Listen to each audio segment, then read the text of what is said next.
And nobody wanted to buy the old donkey. Chester stood in the corner looking terrible. His gray fur was dirty and messy, and you could see his ribs. But nobody knew this worthless animal would make his next owner richer than every store owner in 3 whole areas combined. Mt. Sloan pressed his last 2 silver coins in his hand. The morning sun was hot at the trading post where people gathered around Ezekiel Marsh's animal sale. Mt. watched as buyers quickly bought horses, cows, and mules, but when Marsh brought Chester forward, everyone went quiet. The donkey limped on his front leg. His ears drooped low and he breathed in short puffs.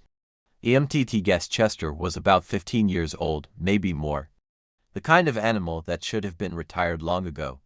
Starting price for this fine working animal is $5, Marsh called out, sounding desperate. Nobody said anything. Looked around at the faces. Ranch owners shook their heads and walked away. A cowbear spit in the dirt and left. Even the stable owner, who usually bought any animal with 4 legs, just stood there with his arms crossed. For dollars, Marsh tried again, his confidence breaking. This donkey has years of good work left. Still nothing. Felt his empty stomach twist.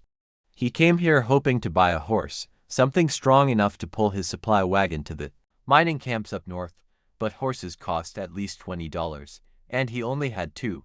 His general store had failed 6 months ago. His wife left with their kids, and people he owed money to were closing in fast. Chester raised his head and looked right at Mt. The donkey's eyes had something unexpected, not the dull look of a broken animal, but a sharp smartness that seemed to see right through him. $3, Marsh's voice cracked. Come on, folks, $3 for a proven pack animal. The crowd started leaving. Mt. watched potential buyers get on their horses and ride away, leaving only him, Marsh, and a few people who showed no interest in buying. Marsh wiped sweat from his forehead, his eyes looking nervously around the emptying pen. He seemed eager, almost desperate to sell Chester before the day ended. But there was something else in his face, something that looked almost like relief when the other buyers walked away. Mt. stepped forward, his worn boots crunching on the dry dirt. $2. Marsh's head snapped up, his eyes widening with surprise and something else couldn't figure out. For a moment, the older man seemed to think twice, as if reconsidering selling Chester entirely. $2, Marsh repeated, slowly, studying Mt's face. You sure about that, son? Something in Marsh's tone made Mt pause. The way he asked the question seemed too heavy for such a simple sale. But Mt had come too far to back down now. $2, confirmed, holding out the coins. Marsh stared at the silver pieces for a long moment, then looked back at Chester.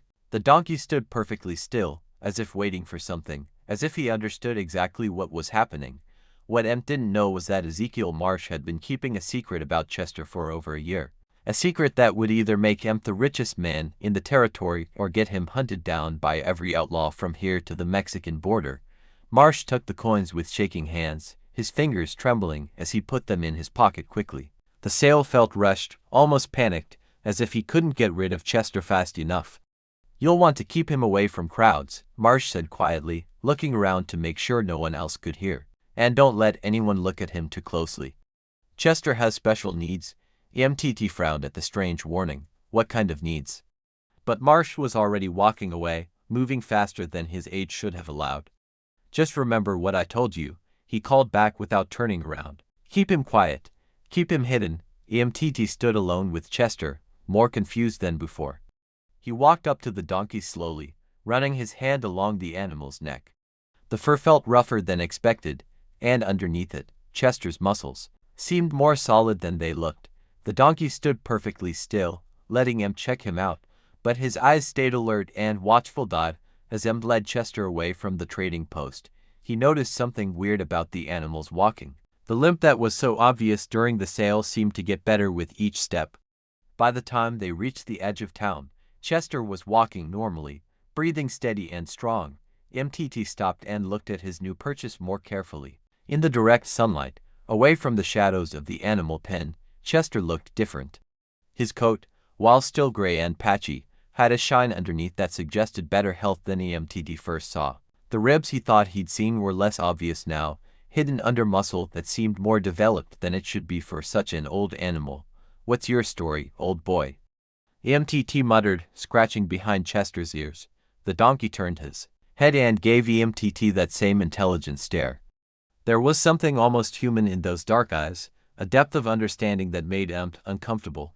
They walked toward the outskirts of town, where Empt had set up a small camp beside his broken-down supply wagon. The wagon itself told the story of his failures, cracked wheels, torn canvas, and empty shelves that should have been filled with goods for the mining settlements. As they got close to the camp, Chester suddenly stopped and snorted, his ears pointing forward.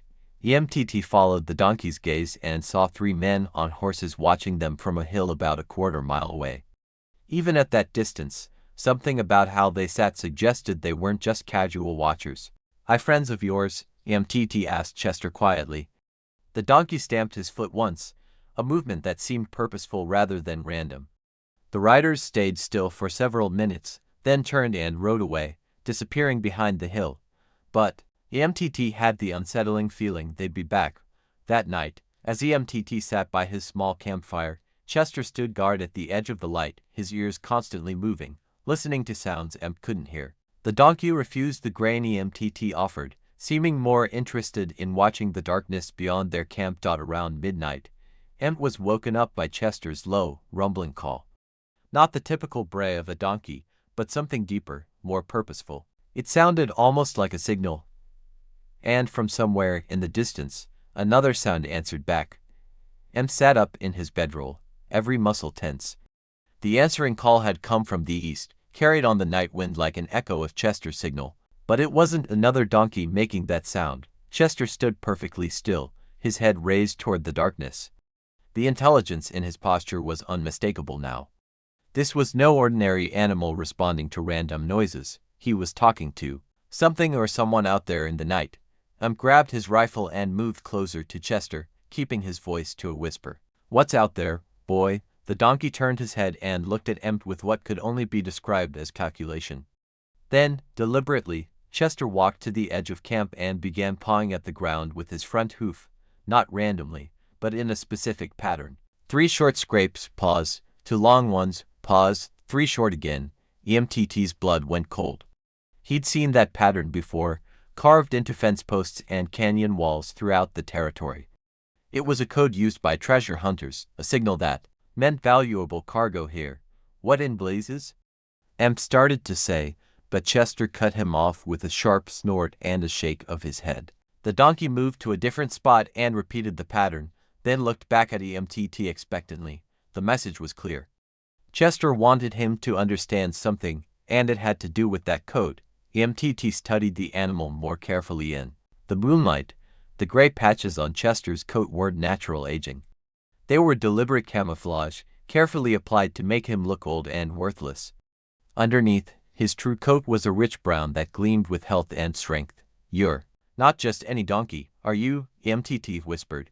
As if in response to his words, Chester walked to EMTT's supply wagon and stood beside it, then looked pointedly at the empty cargo space.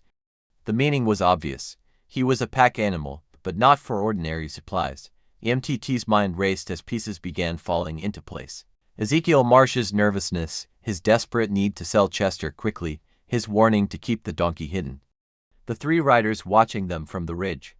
Chester's obvious intelligence and his knowledge of treasure hunter codes. Chester was a smuggler's donkey, trained to carry something valuable across dangerous territory.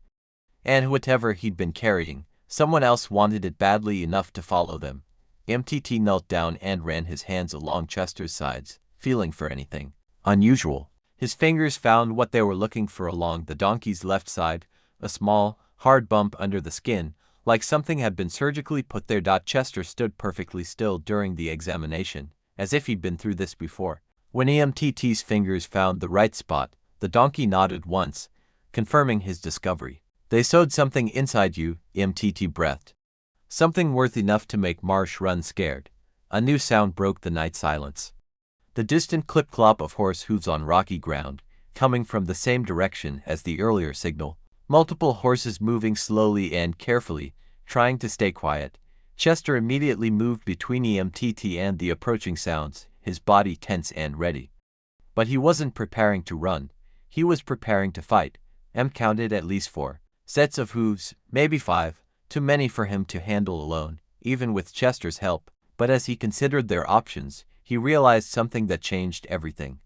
These weren't just random bandits hunting for easy prey. They were looking specifically for Chester, which meant they knew exactly what the donkey was carrying. The riders came out of the darkness like ghosts, 5 men on horses surrounding EMTT's camp in a loose circle. Their faces were hidden in shadow, but the moonlight caught the metal of their weapons, rifles held ready, revolvers visible in their holsters. "Easy there, friend," called the leader, a tall man with a voice like gravel. "We're not here to cause trouble. We just want what belongs to us." EMTT kept his rifle ready but didn't raise it. "Don't know what you're talking about." The leader pushed his horse closer and EMTT could see his weathered face under his hat. "That donkey you bought today. He's carrying something that was stolen from us 3 months ago. Looks like an ordinary donkey to me," Emp replied, though his heart was pounding. One of the other riders laughed harshly. "Ordinary? That animal's worth more than this entire settlement. You just don't know it yet." Chester remained still beside the wagon, but EMTT could feel the tension radiating from him. The donkey's ears were pinned back now, his head lowered in a posture that suggested he was ready to charge. "Tell you what," the leader continued, getting off his horse slowly, "we'll give you $50 for him. That's 25 times what you paid. Fair trade for a worthless old pack animal." $50 was more money than Emp had seen in months. It could buy him a fresh start, new supplies, maybe even a chance to win back his family. But something in the man's tone warned him that accepting the offer wouldn't be the end of this encounter. "What makes him so valuable?" EMTT asked, stalling for time. The leader's hand moved closer to his gun. "That's not your concern. Just hand over the donkey and take your money." EMTT glanced at Chester, and what he saw made his decision for him. The donkey was staring directly at the leader with pure hatred in his eyes. This wasn't the first time these men had met Chester. And whatever had happened before, it hadn't ended well. "I think I'll keep him," Emp said quietly. The leader's friendly mask dropped away instantly. That wasn't a request, for rifles swung toward Emp, but before anyone could fire, Chester exploded into motion. The donkey charged straight at the leader's horse, moving faster than any animal his apparent age should have been able to move. The horse reared and threw its rider, who hit the ground hard and didn't get up. Chaos erupted as the other horses shied away from Chester's attack. EMTT dove behind his wagon as bullets began flying. But Chester was already among the riders, using his teeth and hooves with devastating precision. This wasn't the panicked flight of a frightened animal. It was the calculated assault of something that had been trained for combat. Within seconds, 2 more men were on the ground, and the remaining riders were struggling to control their terrified horses. Chester seemed to know exactly where to strike to cause maximum confusion without killing, separating the men from their weapons and horses with surgical precision. "Call him off," one of the remaining riders shouted. "We'll leave, just call him off." But Emp realized he had no control over Chester at all. The donkey was fighting his own battle, settling his own scores. And from the fury in his movements, those scores ran very deep indeed. When the dust settled, all 5 men were unconscious or groaning on the ground, their horses scattered into the night. Chester stood over them, breathing hard but uninjured, his disguise completely abandoned now. In the moonlight, he looked nothing like the broken-down animal from the auction. MTG stared at his unlikely savior, understanding finally that he hadn't bought just any donkey. He'd bought himself a partner in something much bigger and more dangerous than he'd ever imagined. As dawn broke over the horizon, Emp sat beside his dying campfire, watching Chester graze peacefully, as if the night's violence had never happened. The 5 attackers had woken up before sunrise and limped away into the desert, taking their wounded pride and leaving their scattered weapons behind. Emp had spent the sleepless hours looking at those weapons, and what he'd found troubled him deeply. These weren't the crude guns of common bandits. They were expensive rifles, well-maintained and marked with military symbols. Whoever these men worked for had serious money and connections. Chester walked up to the fire and stood looking at EMTT expectantly. There was no pretense now. The donkey's intelligent gaze made it clear that he understood their situation perfectly and was waiting for EMTT to make the next decision. "All right, boy," Emp said quietly. "I think it's time we had an honest conversation." He pulled out his pocket knife and went to Chester's left side, where he'd felt the hard bump the night before. Chester stood perfectly still as EMTT carefully parted the fur and looked at the area more closely. What he'd thought was something implanted was actually a small, expertly sewn pouch built into the animal's hide. The stitching was professional, surgical in its precision. Someone had paid good money to have this done, and they'd chosen Chester specifically because no one would think to search an old, worthless donkey for hidden valuables. Emp looked into Chester's eyes. "This is going to hurt, isn't it?" Chester nodded once, a distinctly human gesture that no longer surprised Emp. Working carefully, Emp used his knife to open the hidden pouch. Chester flinched but didn't move as EMTT's fingers found something small and hard, wrapped in oilcloth. He pulled it free and unwrapped it beside the fire. What lay in his palm made his breath catch in his throat. It was a map drawn on expensive paper with precise detail. But this wasn't just any map. It showed the location of the Lost Cathedral Mine, a legendary gold deposit that treasure hunters had been looking for over 20 years. The mine was said to contain enough gold to buy half the territory, but no one had ever found it because the original survey maps had been lost in an Apache raid decades ago. Except one map had survived, apparently, and Chester had been carrying it sewn into his hide for months. Emp studied the detailed markings, carefully noted landmarks and distance measurements. This was real. He could tell by the aging of the ink and the way certain geographical features matched what he knew of the region. Someone had paid dearly for this information, and others were willing to hunt Chester across hundreds of miles to get it back. "No wonder they wanted you so badly," Emp whispered. Chester moved closer and nudged the map with his nose, then looked toward the eastern mountains. His meaning was clear. He knew where the mine was, and he was offering to lead Emp there. But as EMTT folded the map carefully, his mind was racing with implications. The 5 men from last night wouldn't give up easily, and they probably weren't the only ones hunting. For Chester, Ezekiel Marsh had been desperate to sell the donkey quickly, which meant word was already spreading that Chester was carrying something valuable. "This changes everything," Emp said, more to himself than to Chester. "If this map is real, we're not just talking about getting rich. We're talking about enough wealth to change the entire territory."